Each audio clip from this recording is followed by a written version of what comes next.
నీ చెంతకు చేరుతున్నది.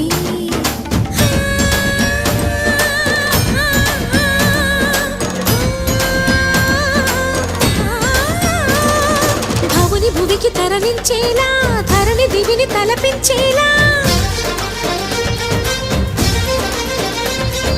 రసతరంగిణి వేళ ఎదిని నృత్యరతుని చేయగలిగే వేళ.